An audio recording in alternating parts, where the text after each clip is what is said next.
Assalamualaikum warahmatullahi wabarakatuh. Alhamdulillahirabbil alamin. Asyhadu alla ilaha illallah wa asyhadu anna Muhammadar Rasulullah. Allahumma sholli ala sayyidina Muhammad wa ala ali sayyidina Muhammad. Selamat berjumpa kembali dengan kami dari SMP Negeri 2 Cibarang. Izinkan kami untuk menyampaikan materi seputar Idul Adha. Diawali dari kisah bahwa Nabi Ibrahim alaihissalam memiliki anak hingga di masa tuanya. Lalu beliau berdoa kepada Allah, "Ya Tuhanku, anugerahkanlah kepadaku seorang anak yang termasuk orang-orang yang saleh." Quran Surat As-Saffat ayat 100. Beberapa waktu kemudian doa Nabi Ibrahim alaihissalam dikabulkan oleh Allah Subhanahu wa Ta'ala. Lahirlah Ismail sebagai putra Nabi Ibrahim alaihissalam. Setelah Ismail remaja, Allah menguji ketaatan Nabi Ibrahim alaihissalam kepada Allah Subhanahu wa Ta'ala dengan memerintahkan Nabi Ibrahim lewat mimpi. Mimpi tersebut memerintahkan Nabi Ibrahim untuk menyembelih Ismail. Ismail pun karena taatnya kepada Allah dan Nabi Ibrahim kemudian menyanggupinya atau mempersilahkannya. Singkat cerita, disembelihlah Ismail oleh Nabi Ibrahim, ayahnya sendiri, ayah dari Ismail. Tapi atas izin Allah, tubuh Ismail dirubah, diganti dengan seekor domba. Sehingga sebenarnya yang disembelih adalah seekor domba, bukan tubuh Ismailnya. Itulah secara asal mula diperintahkannya berkurban di bulan Zulhijjah ini. Untuk penyembelihan hewan kurban dilaksanakan selama 4 hari, yaitu pada tanggal 10 Zulhijjah atau hari nahar, tanggal 11, 12 hingga 13 Zulhijjah atau hari tasyrik.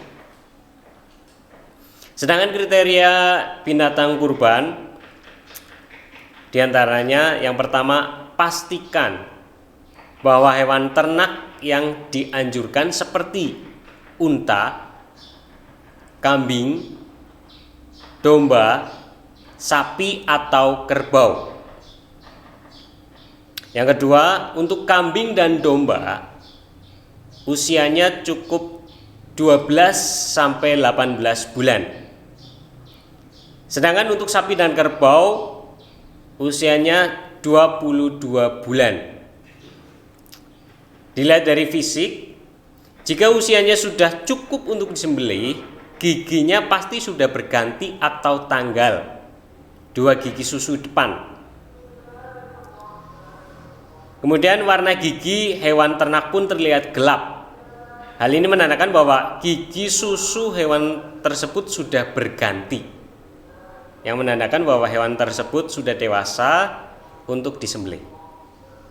Yang ketiga, pastikan hewan kurban tidak mengalami kecacatan, cacat fisik.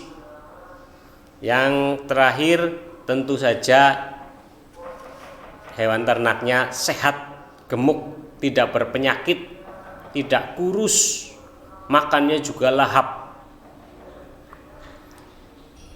Tidak hanya itu, pelajari juga pembagian daging hewan kurban. Dalam aturan Islam, pembagian dibagi 3, yakni sepertiga untuk dimakan yang berkurban.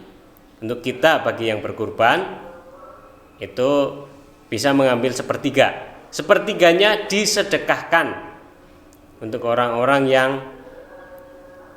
berhak membutuhkan. Dan yang sepertiga terakhirnya disisakan untuk dihadiahkan kepada orang lain. Selain berkurban, ada beberapa amaliyah di bulan Zulhijjah ini. Di antaranya yaitu yang pertama, ibadah haji. Ibadah haji dilaksanakan mengikuti kalender Islam. dikenal dengan kalender Hijriyah yang didasari pada kalender bulan.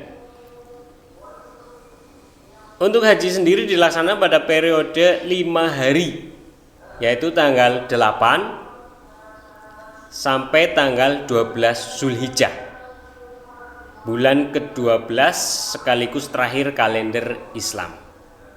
Yang kedua, puasa sunnah. Ada puasa sunnah Arafah, ada puasa sunnah Tarwiyah. Untuk puasa sunnah Tarwiyah pada tanggal Zulhijjah, pada tanggal 8 Zulhijjah pelaksanaannya. Sedangkan puasa sunnah Arafah dilaksanakan pada tanggal 9 Zulhijjah.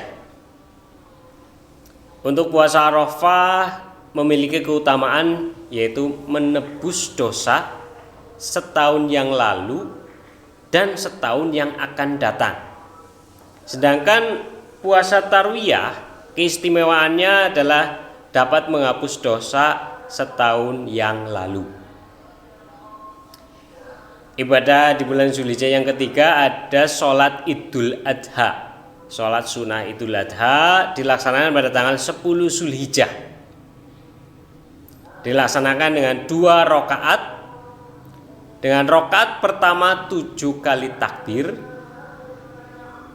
Kemudian setelah sholat Id ada khutbahnya, dan tentunya tanpa adzan dan iqomah.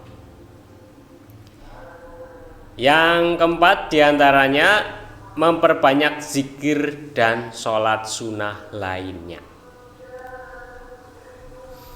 Demikian sekilas mengenai perayaan Hari Besar Idul Adha. Harapan kami pada siswa-siswi semoga dapat meneladani kisah Nabi Ibrahim alaihissalam beserta putranya yaitu Ismail, dan juga bisa mengamalkan amal ibadah yang berkaitan dengan Idul Adha.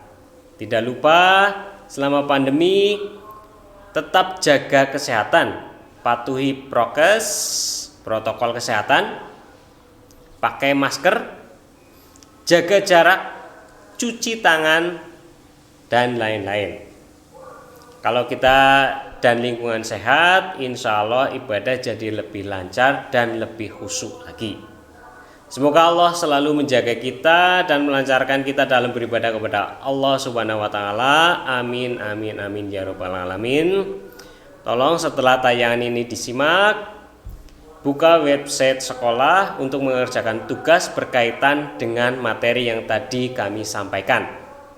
Kurang lebihnya mohon maaf. Wassalamualaikum warahmatullahi wabarakatuh.